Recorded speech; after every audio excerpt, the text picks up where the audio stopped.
Preeti, this is exactly what we said at 12 noon today, that the Congress leadership had decided to play hardball with Sachin Pilot, who in turn was also refusing to negotiate with them. So the two sides had pushed each other into a position where the politics of brinkmanship had pushed them over the brink. Now what happens is that it becomes a numbers game.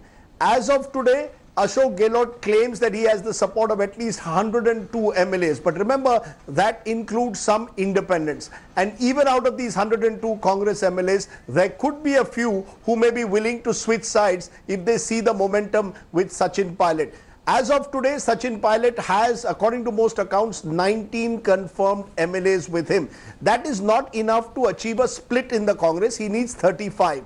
But he can hope that there will be some momentum in his favor and his supporters will demand a floor test. What we are told is the next step that Ashok Gehlot's camp will take is get the chief whip to speak to the speaker and claim that the MLAs close to Sachin Pilot have defied a party whip and they should be disqualified. The speaker is from the Congress, he could well do that. The Pilot camp will then claim that this meeting is not a legislature party meeting, the whip does not operate, and they could either go to the court or in any case choose to form a party of their own and then hope for BJP support and then try and defeat the Ashok Gehlot government. This would be what I call a Charan Singh formula that the BJP is looking at in Rajasthan. Sachin Pilot does not want to join the BJP, but he may well form a regional party which is then supported by the BJP, and that brings down the Gehlot government, and 6 to 9 months later maybe the BJP itself will try and bring down Sachin Pilot, as the Congress all those years ago brought down Charan Singh, and they will then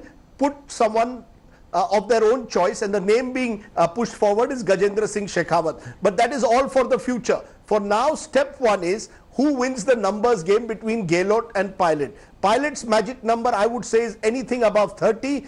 Gehlot needs to keep those 102 together. Not an easy task because, as I said, some of them are independents who could well switch sides. Remember, there are about 11 independents fiercely loyal to Gehlot, but we saw 3 of the MLAs, we are told, have already switched, of the independents have already switched to the BJP camp. Operation Lotus, as Anand Patel calls it, is on in full swing.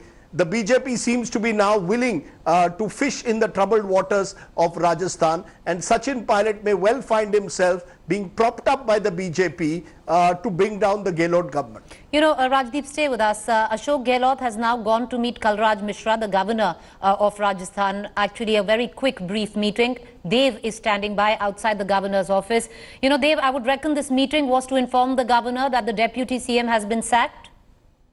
Hello everyone, this is Rahul Kamal here. Hope you enjoyed this video.